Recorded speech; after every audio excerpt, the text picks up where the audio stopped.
नमस्ते, मैं रूबी देवी आप सभी का अपने कृषि विज्ञान एजुकेशनल चैनल में वेलकम करती हूं। और जो भैया दीदी इस पे नए हैं वो चैनल को सब्सक्राइब कर ले ताकि आने वाले सभी वीडियो की नोटिफिकेशन आपको टाइम टू टाइम मिलता रहे। बेल बटन को दबाना ना भूलें। तो आज हम लोग मुख्य रूप से जानेंगे बाँस में होने वाले रोगों के विषय में। जो बाँस नासी है, बाँस को नष्ट कर देते हैं, तो उसमें से एक रोग है डंपिंग ऑफ रोग। ये रोग पौधशाला में ही आमतौर पर देखने को मिल जाती हैं। 7 से 12 दिन के बाद ये देखने को मिल जाती हैं, क्योंकि इसमें क्या होता है कि इसमें जो फफूंद के कारण ये रोग लगता है, इसमें फफूंद जनित रोग है, ये फफूंद के कारण होता है। और ये क्या करता है कि पूरी तरह से पौधे को नष्ट कर देता है। और जब ये पौधे को नष्ट कर देता है तो पौधे का विकास रुक जाएगा। इसमें क्या होता है कि पौधा मुरझा जाता है, सूख जाता है। और क्यों सूखता है? क्योंकि उसमें ज़्यादा पानी की मात्रा हो जाती हो, धूप वहाँ नहीं पड़ता है। तो इससे बचने के लिए क्या करना है कि पानी कम होना चाहिए। जो पौधशाला है वहाँ पे पानी का जमाव कम होना चाहिए।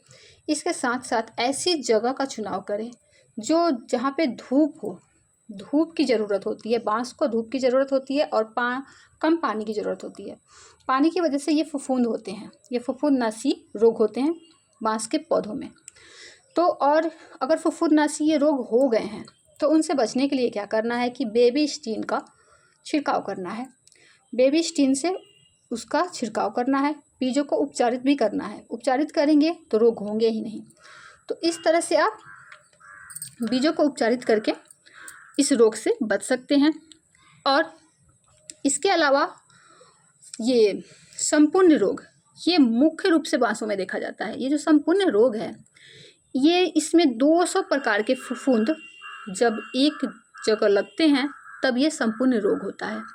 और ये रोग जो है ना, ये बाँस को पूरी तरह से नष्ट कर देता है। और इसमें कुछ ऐसे भी ये कीट हैं जो बहुत ही पैने होते हैं। उनके दांत इतने पैने होते हैं ना कि वो कोपलों, जड़ों, पत्तों, तनों और राइजोम सबको खा जाते हैं और इस तरह से वो उन्हें प्रभावित करते हैं। स्मट रोग वो है जिसके प्रकोप से छोटे छोटे जो भ्रूण हैं उन्हें ये नुकसान पहुंचाता है। और उन्हें नुकसान पहुंचाता है जिसकी वजह से वो मुरझा जाता है, सूख जाता है और वह समाप्त होने लगता है, जिसे स्मट रोग कहते हैं। इससे बचने के लिए क्या करना है कि रोग प्रतिरोधी किस्मों का इस्तेमाल करना है। रोग प्रतिरोधी किस्मों का जब आप इस्तेमाल करेंगे तो ये रोग होंगे ही नहीं। जैसे कि कड़ुआ बाँस ले लीजिए, कड़ुआ बाँस लेंगे तो उसमें ये रोग बहुत ही कम लगते हैं। और इसके अलावा और भी कुछ रोग हैं, और भी कई रोग हैं, जैसे कि ब्लैक मेड्यूला है। ये बाँस की पत्तियों पर होता है। बाँस की पत्तियों पर आप लोग देखे होंगे कि काली काली परतें जमी होती हैं, जो पहले शुरू में थोड़ी होती है। धीरे धीरे जब वो फैल जाती है पूरी तरह से तो उसकी वजह से प्रकाश संश्लेषण नहीं कर पाती हैं। पत्तियाँ प्रकाश संश्लेषण करती हैं, जब वो प्रकाश संश्लेषण नहीं कर पाती है तो उनके विकास में वृद्धि नहीं हो पाती है, नुकसान पहुंचता है उन्हें। और इस तरह से उन्हें नुकसान होता है। और यहाँ से तो काफ़ी दूर है, नहीं तो मैं आपको दिखाती हूँ। ये देखिए, इनमें से कुछ पत्तियों पर ये काले काले फफूंद हैं, जिसे कार्बोक्सिन फफूंदनाशी दवा से उपचारित किया जाए, अगर इसके ऊपर छिड़काव किया जाए तो इससे बचा जा सकता है और साथ ही साथ इनसे बचा जा सकता है। इतना ही नहीं, जब ये कार्बोक्सिन दवा का स्प्रे करेंगे तो उन्हें नुकसान कम पहुंचेगा तो वो ये ग्रोथ अच्छे से करेंगे। रोग नहीं होंगे तभी जाके वो ग्रोथ करेगा। इसके अलावा बाँस का जो हरे रंग का कैटरपिलर है और ग्रीन स्लंग वर्म है, ये क्या करता है, ये नुकसान पहुंचाता है। तो इसे क्या करना है, जब आप उसकी तैयारी कर रहे हैं खेतों की, तभी उसमें गहरी जुताई करवा दें, मिट्टी को पलट दें, ताकि उसमें जो भी खरपतवार है वो उसमें खाद बन जाए और ये जो ये कृमिनाशी हैं, ये उसमें दबकर समाप्त हो जाए। इस तरह इन्हें समाप्त किया जा सकता है। इसके अलावा मेड्यूला है, तो इससे ये सुंडी मेड्यूला है, तो इससे बचने के लिए क्या करना है, इसके नियंत्रण के लिए मित्र कीट की ज़रूरत पड़ती है। मित्र कीट की ज़रूरत पड़ती है जो ऐसे जीव होते हैं, जो परजीवी होते हैं, जो दूसरे जीव पर निर्भर करते हैं। और ये क्या करते हैं, जो दूसरे जीव हैं उन्हें ये खाकर अपना जीवन चक्र पूरा करते हैं। तो जब ये उन जीवों को खा जाएंगे, मतलब जो नुकसान पहुंचा लें, जो शत्रु कीट हैं उन्हें ये खा जाएंगे। शत्रु कीट सुंडी माल्ट है, इसे जब ये खा जाएंगे तो ये नुकसान पहुंचा नहीं पाएंगे, और जब नुकसान नहीं पहुंचा पाएंगे तो ग्रोथ अच्छी होगी। तो इस तरह ये परजीवियों का इस्तेमाल करना चाहिए, जैसे कि लेडीबग है, बीटल है, कैटरपिलर है, ये सब दूसरे जीव पर निर्भर करते हैं। इनका पूरा का पूरा जीवन चक्र दूसरे जीव के ऊपर रहता है, दूसरे जीव को खाकर अपना जीवन चक्र पूरा करते हैं, और इस तरह से ये रक्षा करते हैं। और इसमें बांस की जो कटाई है, उसकी कटाई आपको तब करनी है जब पतझड़ से शीतकालीन का मौसम हो, तब बांस की कटाई करने से क्या होता है कि उसमें शर्करा और स्टार्च की मात्रा कम होती है उस समय, और जब इसकी मात्रा उसमें कम होगी तो उसकी कटाई करनी चाहिए, तभी जाके वो आगे चल के ज़्यादा दिनों तक टिक पाएगा। अगर आप बांस से कोई भी चीज़ अगर आप बनाते हैं और अगर उसमें ये शर्करा और स्टार्च की मात्रा ज़्यादा है तो वो धीरे धीरे मतलब नष्ट हो जाता है। और एक और तरीका है शर्करा और स्टार्च की मात्रा को कम करने की। क्या करना है कि उसे पानी में डुबोकर छोड़ देना है। जब आप उसे पानी में डुबोकर छोड़ देंगे तो उसमें शर्करा और स्टार्च की मात्रा कम हो जाएगी, और उसके बाद आप उसे कीटनाशी से उपचारित कर लीजिए। जब आप उसे उपचारित कर लेंगे तो वो लंबे समय तक चलेगा, टिक पाएगा, और टिकने की वजह से वो काफ़ी समय तक टिक पाएगा तो जल्दी टूटेगा नहीं उससे, अगर आप कोई भी चीज़ बनाएंगे तो। इसके अलावा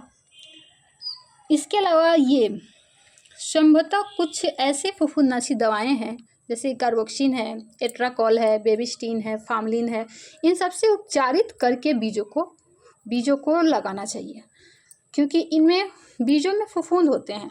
फफूंद धीरे धीरे उसे नष्ट कर देते हैं। नष्ट कर देंगे तो जब आप उसका रोपण करेंगे तो कुछ बीज निकलेंगे ही नहीं। तो इस तरह से आपको बीजों का ध्यान रखना है। जब आप बीजों का अच्छे से ध्यान रखेंगे तो आपको पता होगा कि मतलब बीज जो उपचारित की जाती है इसीलिए की जाती है ताकि उसमें रोग ना लगे। बांस में अनेक प्रकार के रोग लगते हैं जो कि पौधों पर निर्भर करते हैं। पौधा जो है वो उनका घर होता है, और जब ये उसमें लगते हैं तो ये उन्हें कई तरह से क्षति पहुंचाते हैं। उन्हें बहुत तरीके से उन्हें क्षति पहुंचाते हैं, जैसे कि पेड़ आक्रमण से बांस के पौधे को शक्ति और उत्पादकता है उसमें कमी आती है, और इस तरह से उसका ग्रोथ लगभग रुक जाता है, उसका ग्रोथ जो है। और कुछ तो ऐसे होते हैं जिनके दांत इतने पैने होते हैं कि वो उसके पत्तों, टहनियों, जड़ों इन सभी को नष्ट कर देते हैं, मतलब खा जाते हैं, राइजोम को भी खा जाते हैं। तो इस तरह ये उन्हें भी नुकसान पहुंचाते हैं। ये कीट बांस में 4 तरह से नुकसान पहुंचाते हैं। पहला जो इनका काम होता है वो है कि जो तरल पदार्थ है उसके अंदर उसे खाकर समाप्त कर देते हैं। दूसरा जो है वो उसमें छेद करके उसमें विषाक्त भर देते हैं। तीसरा है संक्रमण की वजह से संक्रमण रोग हो जाता है, जिसकी वजह से उनका विकास और ये उत्पादन में कमी हो जाती है, जिसकी वजह से वो मुरझा जाते हैं, सूख जाते हैं और पूरी तरह से नष्ट हो जाते हैं। और एक छेद करके उसमें अपने अंडे देकर यांत्रिक तरीके से नुकसान पहुंचाते हैं। तो इस तरह से ये बांस को काफ़ी तरह से नुकसान पहुंचा रहे हैं, और इनके नुकसान से बचने के लिए ऐसी जगह का चुनाव करें जहाँ पे धूप आती हो। धूप की वजह से ये फफूंद लगेंगे ही नहीं, और इनको उपचारित भी करना है। इनको उपचारित बेबिस्टीन से करना है, और बेबिस्टीन का छिड़काव खेतों में भी करना है ताकि ये रोग आगे चल के ना हो। इसके अलावा भी बांस के तनों में कुछ नुकसान पहुंचाते हैं। बहुत सारे रोग हैं जो कि नुकसान पहुंचाते हैं बांस को, जैसे मेड्यूला है, स्पॉट है, और इनकी रूट को नुकसान पहुंचाते हैं। तो इस तरह से ये बांस को काफ़ी नुकसान पहुंचाते हैं और इनसे बचने के लिए बीज को उपचारित ज़रूर करें। जो आप जगह चुन रहे हैं वो वहाँ पे धूप होनी चाहिए, पानी जमाव नहीं होना चाहिए, ढलाऊ वाला ज़मीन होना चाहिए, ताकि वहाँ पर इसे आप आसानी से लगाएं और आपको नुकसान कम से कम हो। ऐसे तो नुकसान पहुँचाने वाले फफूंद जो हैं ये 400 प्रकार के होते हैं और इसमें जो रोग फैलाने वाले हैं उनमें से कुछ प्रजातियों का पहचान किया गया है, जिसमें से ये मेड्यूला हुआ, स्पॉट हुआ, ब्लैक माइट्स हुआ, सुंडी हुआ, माइल्ड सुंडी हुआ, ये सभी काफ़ी ज़्यादा नुकसान पहुंचाते हैं बांस के ये उत्पादकता को। ये उनमें लगकर उनकी शक्ति और उत्पादकता दोनों को कमज़ोर कर देते हैं, जिसकी वजह से वो ग्रोथ नहीं कर पाते हैं। तो बांस को उपचारित ज़रूर करें, उसके बीजों को उपचारित करें, कलमों को उपचारित करें और उपचारित करना बहुत ही ज़रूरी होता है। उपचारित होगा तभी जाके ये सारे रोग नहीं लगेंगे। और कुछ को तो मिट्टी में दबाकर भी ख़त्म किया जा सकता है, जैसे ये कृमि कोष है, बांस का ये हरे रंग का कैटरपिलर है, इन दोनों को मिट्टी में दबाकर ख़त्म किया जा सकता है। और साथ ही साथ आज बांस के विषय में फ़िलहाल इतना ही। इसके बाद भी बांस के एक और महत्वपूर्ण पहलू को जानेंगे अगले वीडियो में। तब तक के लिए साइजेंटा का धन्यवाद, जीविका का धन्यवाद, हर्षित के सभी ट्रेनर्स का धन्यवाद।